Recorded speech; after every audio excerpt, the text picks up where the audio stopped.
Look at all those motorcycles. You want to just make a run for it? Oh my gosh, I don't know, man. Okay, so let me rewind a bit. A while back, I did a month-long semi-solo trip to Bali, and while I was there, I crossed paths with a stranger named Umair. We instantly clicked. He seemed pretty adventurous and spontaneous, and we even hiked a volcano together in Java, Indonesia.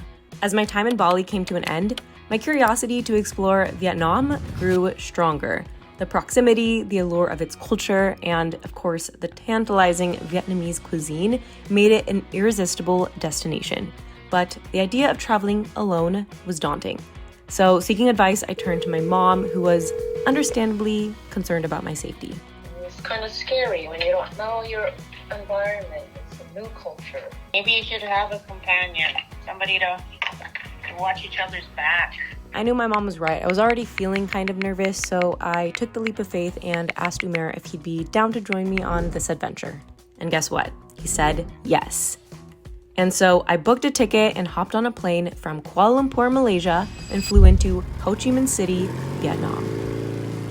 Alright guys, I just made it here to Vietnam. Super excited, super stoked to be here. It's about 1 p.m. now. I'm in my Grab. I'm heading over to the hideout. So I'm really excited. I should be there in about 30 minutes.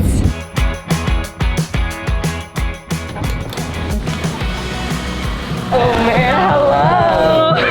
Whoa! I love Umair's hat. I think I need to get one of these. Where'd you get that? Actually, surprisingly hard to find. Really? Oh Yeah. my gosh. You have to know someone who knows someone, brother, sister knows someone. Oh my gosh, that's It's actually so funny. pretty hard. This is an essential when in Rome. When in Rome. When in Nam. After solo traveling in Malaysia for just under a week, it felt so nice to be reunited with a fellow traveler again. We stored our luggage in a room and we were off to explore. I'm really in Vietnam now, you guys. I'm wearing Umair's hat now. You're fully Vietnamese, basically locals. First impressions, Saigon, aka Ho Chi Minh City, has an insane amount of motorcycles. In fact, it's known as the world capital of motorcycles with over 1 million in the capital alone. It's definitely something that makes Vietnam unique. Anyways, first things first, we started the day on the hunt for Vietnamese coffee, and we found a nearby shop called Little Hanoi. For you? I think I've seen this place in a video. Okay, so I got the black coffee here. It's the black Vietnamese coffee. Umair was recommending that I try this out. What'd you get here, Umair? This is a 4-egg, protein-filled, not vegan at all omelet. Vietnamese milk coffee. Nice. So a lot of this trip was very spontaneous and go with the flow, and trying different foods around the city actually ended up being a big theme in our trip together. Okay, that place was so cute. I love cafes.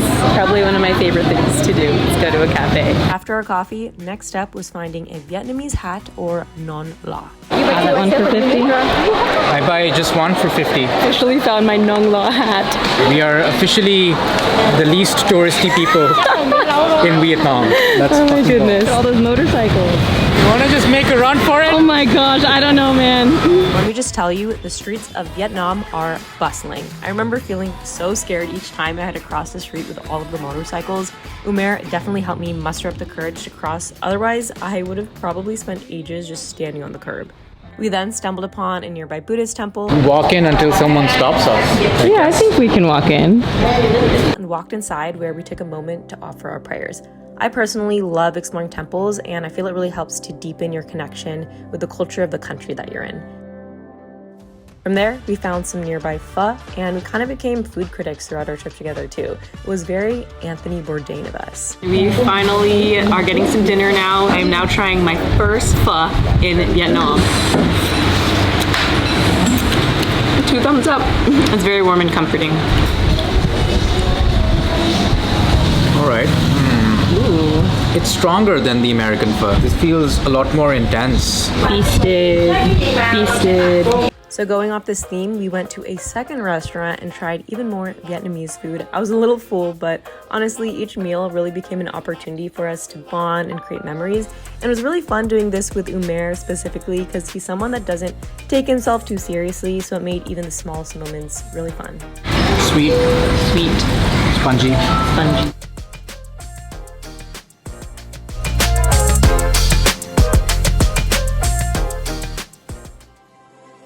The next day, we were on the hunt for more Vietnamese coffee.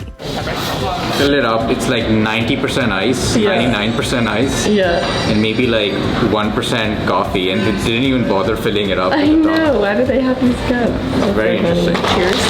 Cheers. Whoa. Oh wow. Okay. That's strong. Very strong. Ooh. Try mine. It's extremely strong. Oh wow. That is the strongest coffee. And then we were off to find banh mi's, which Umair has never had in his life before, which is crazy because I love me some banh mi's.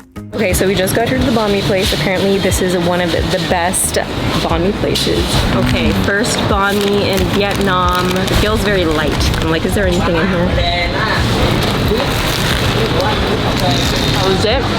It's actually very good. The bread is very crispy. It's very hollow inside, but very crispy. After our first spot, we found a second banh mi spot to compare and continue with our Anthony Bourdain food tour. On our third day, we checked into a new hotel in the city, then explored the War Remnants Museum. Obviously, the Vietnam War was a huge part of their history, so to be able to step foot in the museum and especially see all the photos captured during the war really allowed us to witness the stark realities and experiences of those who lived through the war. And afterwards, Umair took me to do something near and dear to his heart, aka go to the gym. Umair is big on gyms, and I mean, so am I, so we both did a workout together. And it was actually a really nice little moment to experience a bit of his world and passion while being in a different country, of course.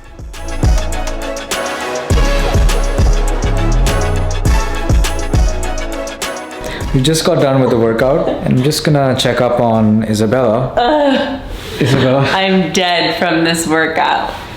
was it really that bad? It was so difficult. I'm just kidding. It wasn't that bad. I actually really enjoyed it. It was a good level. I broke a sweat on the cardio session and I got to work out some muscles doing the sets. All about stimulation, not annihilation.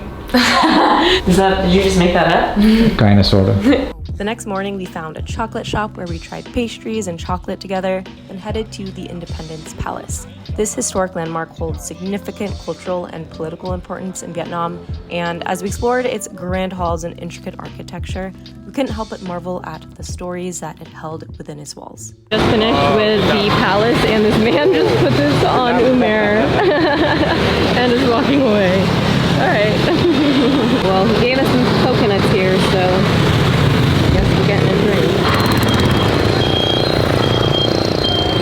drink. Later, we found a spot for a Vietnamese massage, which was so nourishing and provided us a space to just relax and feel at peace.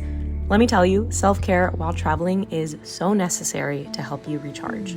Our last morning in Ho Chi Minh City started with yet another delicious meal, of course. Umair got a massive Ban Giao Vietnamese crepe with 4 eggs in it. So it's extra large. So Umair picks up this massive leaf and just takes a bite of it, starts eating it like a rabbit. Who's the rabbit? It's actually Umair. And apparently... So this is apparently horseradish leaf. If you've ever wondered where wasabi comes from, most wasabi in the US comes from this leaf. Does it actually though? Or are you making that up? And then we headed off to the capital of Vietnam, Hanoi.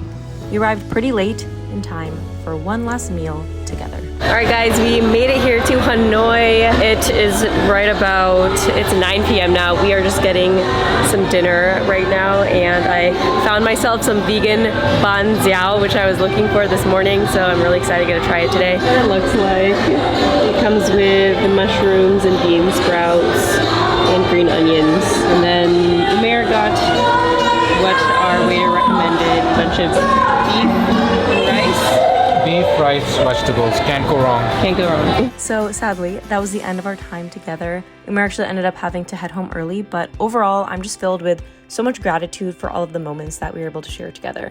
We both really just embraced spontaneity, immersed ourselves in the local culture, and created memories that I won't forget. And at the end of the day, I think this journey really reminded me of the transformative power of travel and the incredible connections that can be formed, even with a stranger turned friend. So here's to embracing the unknown, forging new friendships, and discovering the beauty of the world one adventure at a time.